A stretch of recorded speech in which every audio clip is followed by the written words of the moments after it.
sector privado, de forma tal que el propio Estado se haría cargo del salario de esas personas que pasarían al sector privado durante un año. Los primeros 12 meses el salario se los pagaría igualmente el Estado para de esa forma, bueno, eso, favorecer una transición y a la larga sí permitir que justamente esas personas, si son finalmente contratadas por el sector privado, no necesitan cobrar o un retiro voluntario o una indemnización. Bueno, en verdad muchas veces la indemnización incluye un año de sueldo, o sea que el Estado quizás no se ahorra tanto dinero con este plan, pero sí es una forma de, en este recorte, bueno, permitir que la gente no se quede en la calle de un día para el otro. Esto hasta ahora está en la mente del ministro Sturzenegger, no lo llevó a cabo, pero es uno de sus planes. Veremos finalmente si lo puede implementar. Pero también el ministro tiene otros planes, o al menos eso trascendió en los últimos días. El ministro después lo desmintió, pero los periodistas, los colegas que lo averiguaron, lo volvieron a reafirmar. Ahora te vamos a contar bien de qué se trata esto, que tiene que ver con, bueno, según la información que había trascendido, primero la idea de Sturzenegger de alargar la jornada laboral de 8 a 12 horas, también de volver a implementar el ticket canasta y de que los, por ejemplo, ítems como horas extra, viáticos, etcétera, pasen a ser no remunerativos. Bueno, quien puede hablar de esto y entiende mejor qué puede pasar en este plano es Sergio Mar Rodríguez, que es abogado laboralista y está aquí con nosotros. ¿Cómo está, Sergio? ¿Cómo anda, Javi? Gracias por la invitación. Sí, a ver, vamos a poner blanco sobre negro, ¿no? Porque, como decía, esta fue información que trascendió a partir de varios colegas que dijeron que hablaron con fuentes del Ministerio de Desregulación. Hay que ser honestos y decir que luego el propio ministro Sturzenegger salió a desmentir esta información, a decir que esto era falso. Aún así, acá podemos ver el tuit, me parece, de Sturzenegger en el que desmentía esto, una nota de El Destape del colega Mariano Martín, que había hablado sobre estos detalles. También hay que ser honestos en el sentido de que el colega Mariano Martín volvió a reafirmar la información que Sturzenegger desmintió, diciendo que él había hablado con fuentes cercanas a Sturzenegger con las que había hablado de estos puntos. Así que, bueno, hasta ahora tenemos ambas versiones, las que dicen que esto está en los planes del gobierno y el ministro que dice que en verdad no. Bueno, suponiendo que esto pueda estar en los planes del gobierno, ¿qué es lo que podría ocurrir, Sergio? Primero vayamos a la posibilidad de alargar la jornada laboral de 8 a 12 horas. ¿Cómo sería esto? Bueno, primero Sturzenegger tiene un problema institucional, porque, a ver, de esto se tiene que ocupar el secretario, ministro, no sé qué, de trabajo, que si lo hay, tiene bastantes problemas en la Argentina. Pero bueno, vamos a suponer que él tiene que ocuparse de estos temas. La jornada en todo el mundo, para que te des una idea, Javier, el mundo está yendo en contra de lo que están haciendo acá. El mundo va en contra, o sea, el mundo está achicando la jornada y nos encontramos en un contexto, no es por benevolencia, porque en el mundo son buenos y acá somos malos, sino porque está esto de que nos despertamos un día de repente con la aplicación de mensajería instantánea y tenés la inteligencia artificial. Entonces, la inteligencia artificial hace que el modelo de trabajo cambie en el paradigma en el mundo y se empieza a achicar la jornada. Acá proponen 12 horas. Bueno, la ley 11.544, que es la que regula la ley de jornadas, establece 48 horas semanales, que en el gobierno anterior ya se estaba planteando achicar la jornada. Con lo cual, eso es un tema que va a traer controversia. Más que nada, vos pensás, el salario mínimo vital y móvil, que lo aumentaron en estos días, por decreto, porque tampoco hubo acuerdo, ronda los 262.000 pesos. Imagínate vos decirle a un trabajador que va a tener que trabajar 12 horas diarias para ganar esa suma de dinero. Es una locura. Si se avanzara eventualmente en esto, ¿cómo tendría que hacer el gobierno desde la parte legal? ¿Puede simplemente hacerlo por resolución de la Secretaría de Trabajo o debería pasar por el Congreso? A ver, si aplican una medida como esta, que es totalmente antipopular, es totalmente antijurídica, lo van a aplicar para los nuevos contratos. Esto está así establecido en el artículo 7 del Código Civil y Comercial de la Nación. Los trabajadores que ya están con sus trabajos actuales tienen derecho adquirido sobre la jornada de la ley anterior. Ahora, eso no quita que los nuevos trabajadores puedan hacer algún planteo de inconstitucionalidad, pero es totalmente inaplicable. Esto que le pasó a tu compañero, a tu colega del Destape, es lo que hace el gobierno: prueba, sondea, va tirando, va fogoneando a ver qué puede. Es como que utilizan a los medios como encuesta. Y después lo que pueden meter, meten. Bueno, Lo mismo que con lo de los tickets canasta. Y ahora vamos con eso, pero si se hiciera una cosa más del aumento de la jornada, si se hiciera, sería después una directiva general de trabajo que luego tiene que negociar cada gremio en su convenio colectivo, si o es una directiva general que ya abarca automáticamente todo. El ministro de la desregulación lo que tendría que hacer es derogar la ley 11.544 e instaurar una nueva ley. Con lo cual eso tiene que salir por el Congreso. Yo creo que el Congreso, bueno, después de haber votado la ley bases, puede votar tranquilamente esto, pero tiene que pasar por las dos cámaras. Es totalmente impracticable, porque aparte va en contra de lo que el mundo está planteando en este momento. Olvídate de eso. Y decíamos, el otro punto que mencionabas era el del ticket canasta, que a muchos lo recordó a fines de los 90, crisis de 2001, que implicaría parte del salario cobrarlo en especie, digamos, en alimentos y supermercados. Lo que son la vuelta de la vida, ¿no? Venían por la dolarización. El peso era excremento. Se reían de los chachos y proponen el ticket canasta. Entonces, tiene que tener coherencia el gobierno. Acá lo que preocupa es que el que se tiene que estar ocupando de esto, que sería una persona especializada, la Secretaría de Trabajo, no se está ocupando. Entonces miran para atrás qué se hizo y traen el ticket canasta. Lo del ticket canasta es básicamente, vos cuando pagás el salario, gran parte de lo que vos ganás o lo que gana cualquier persona tributa. ¿Qué es lo que tributa? Impuestos para pagar la obra social, la RT, el seguro de vida.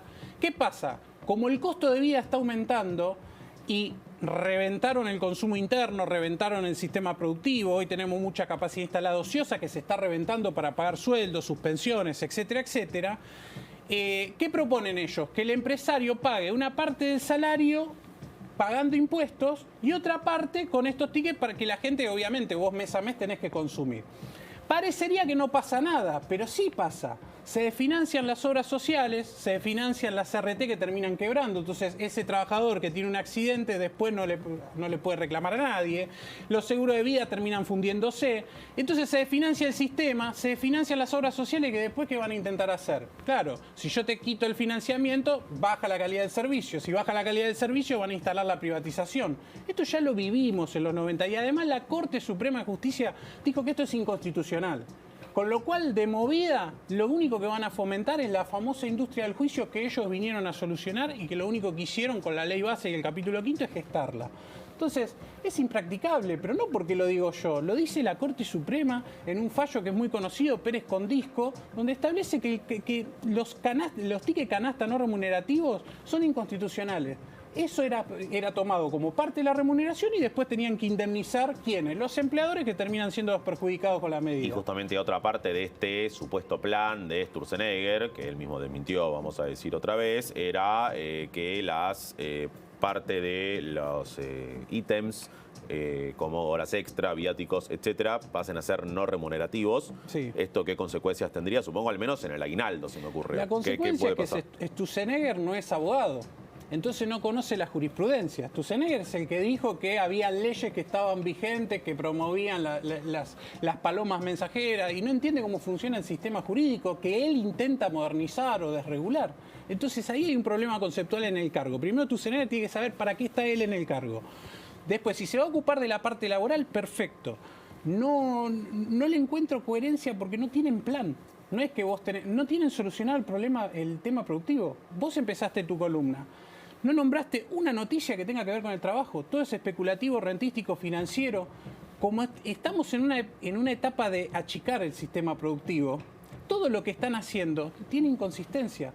Pero no porque lo digo yo, te lo vuelvo a repetir. Ya la Corte dijo que es inconstitucional. Lo de los tickets canasta, y eso se suman los viáticos, todas las cuestiones periféricas que ellos quieren tildarlas de no remunerativas para evadir o eludir impuestos. Ya la Corte, en fallos que salen todos los meses, son inconstitucionales. O sea, son considerados remunerativos porque son parte de la remuneración. La prepaga. Hay empresas que te dan prepaga por trabajar. Forman parte de la remuneración porque es un atractivo que vos tenés como empleador para que ese trabajador que vos necesitas tentarlo para que siga prestando servicios para vos y no se vaya para otro.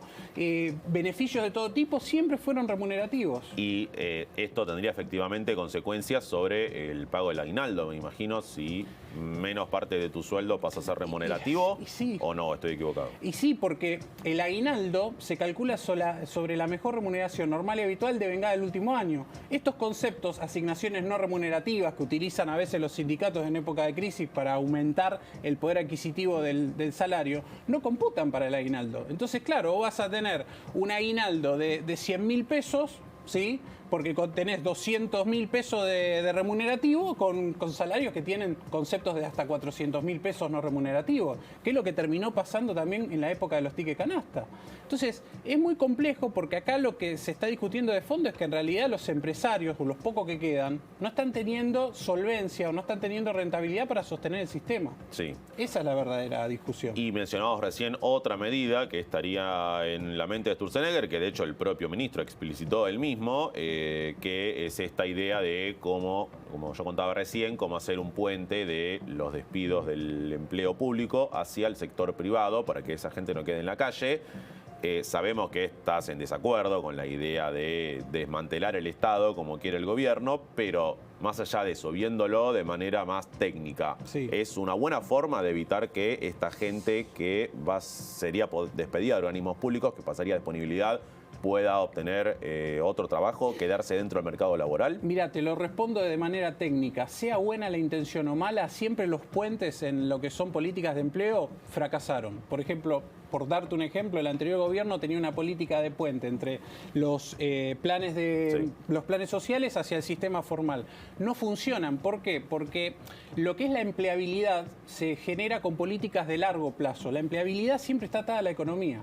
Si la economía va mal, no hay manera de que vos, reformando la ley, que es lo que se instaló, que con una reforma legislativa se podía mejorar la empleabilidad, ahora vamos a ver que no hay manera, porque la cuestión técnica va muy ligada a lo económico. Si lo económico no funciona o la matriz económica, como está pasando en los últimos años, se basa sobre lo que es la especulación rentística, que es el mercado financiero, los activos, el precio de las cosas, obviamente que la empleabilidad va a ir bajando, porque no tenés productividad, no tenés trabajo. La productividad, el empleo, está directamente relacionada a la manufactura, al empleo industrial, a los bienes, a los servicios. Si vos achicás eso, por más que vos tengas, ahora que se corre el Vox Populi, créditos del FMI, una inyección financiera, si vos no trabajás lo productivo genera valores en lo rentístico, pero lo rentístico no puede sobrevivir si no hay cuestiones productivas. O sea, esto es el valor de esto. Si vos no tenés servicios, o bienes o empresas en la economía que puedan cotizar en el mercado rentístico, ¿cómo se va a sostener a largo plazo lo rentístico? Eso es lo que vemos en el mercado. Por eso vemos el mercado en picada. Por eso dicen, le dieron la espalda a los mercados del gobierno. No, no le dan la espalda. Lo que pasa es que el mercado sabe que si no hay una política productiva en el país, si no se soluciona el tema que no te liquida el campo, si no se soluciona el tema de que vos tenés que tener un modelo industrial, no podés tener las centrales metalúrgicas paradas. Ahora, el gobierno a eso te podría responder lo que vimos ayer del INDEC, que el salario empezó a recuperarse. En mayo creció real un 4%, aumentó 8% y pico contra 4 y pico por ciento de inflación. Caputo mismo dijo que el salario real está 13 puntos abajo del que había en noviembre, pero ya pasando no tanto una B, pero sí una U. ¿Pero qué digamos, me están hablando? ¿De un mes? Vos, bueno, no sos economista justamente, así que no hace falta que me respondas como un economista, pero como experto en el mercado laboral, Pero yo te lo ¿qué es lo que le dirías? Lamentablemente los laboralistas tenemos que mirar números. Sí. Primero ellos para tomar el muestreo tienen que tomar el muestreo desde diciembre. En diciembre metieron una devaluación del 130%. Sí. Entonces, listo. Ahí ya el número te va a dar rojo seguramente. Después, yo tomo los datos del INDEC. Último trimestre del INDEC, vos tenías 13.400.000 personas dentro del mercado activo de los 44 millones de habitantes. Esa es la muestra que te dejó el gobierno anterior, ¿sí? Con 5.7% de desocupación. Vos en el primer trimestre, enero, febrero y marzo de este año, no te estoy hablando de los otros, del segundo trimestre que fue espantoso y todavía no tenemos los números, vos elevaste la desocupación 2 puntos, es decir, de 5,7 a 7,7, y dejaste afuera 300.000 personas, o sea, porque tenías 13.400, pasaste a tener 13.100. Listo. Esas 300.000 personas, 200.000 son trabajadores, pero los otros 100.000, ¿sabes qué son? Monotributistas, responsables inscriptos y empleadores. Es decir, que dentro de esos 100.000 tenés un montón de gente que le daba laburo a otra gente. con lo cual es más grave. Y si vos tomás la canasta tipo 2, que es la que se utiliza para medir los ingresos de la población, que toma como referencia 4 personas en una familia, quiere decir que indirectamente este gobierno en el primer trimestre se cargó 1.200.000 personas. Y no te estoy hablando ni de abril, mayo y junio, que son los meses donde sabemos, por ejemplo, datos del CEPA, que ya hay 160.000 empleos nuevos, de los cuales 30.000 son del sector privado, ¿sí? Del sector público, pero el resto son del sector privado, los despidos, las suspensiones. El sector privado es el que está pagando la fiesta. Sí. No es el sector público. El sector público, lógicamente, es quizás hoy lo que más prensa tiene, pero hay una pérdida de empleo silencioso que se está dando en el mercado privado, además de que... Y para justamente este punto, para Sí. terminar, el sector público, ¿qué podría pasar a partir de la aprobación de la ley base, que fue recién al final del primer semestre, que entiendo que también da un marco nuevo para posibilidad de despedir gente en planta permanente? ¿Qué podríamos esperar en los próximos meses? Esos despidos van a ser un fracaso económico para el gobierno porque la planta permanente tiene una naturaleza Digo, jurídica. ahí viene el plan de Sturzenegger, ¿no? Claro, lo que pasa es que Sturzenegger no es abogado, entonces no entiende que la naturaleza jurídica de la planta permanente es justamente evitar lo que él quiere pregonar con esa ley. Entonces, eso van a ser largos juicios que van a terminar todos triunfando los trabajadores, pero bueno, hay que ver cómo llegan. Ahora, lo que yo te digo es, hay otro problema paralelo a eso, porque todos estamos viendo los despidos. Mientras más gente se vaya del sistema, o sea, el valor del precio del salario va a disminuir. Por eso es que estamos viendo salarios a la baja, estamos viendo paritaria del 9, del 4, del 3%. Una locura. Entonces, el salario va a empezar a bajar porque hay cada vez más mano de obra disponible. Esto como oferta y demanda. Acá sí juega el mercado. En el mercado laboral hay oferta y demanda. Lamentablemente eso no lo están viendo y por eso a la gente, los que se quedan sin laburo, es un pesar. Pero los que tienen el laburo tampoco llegan a fin de mes. Sergio, un gustazo como siempre. Gracias por venir. El gusto es mío. Te esperamos la próxima.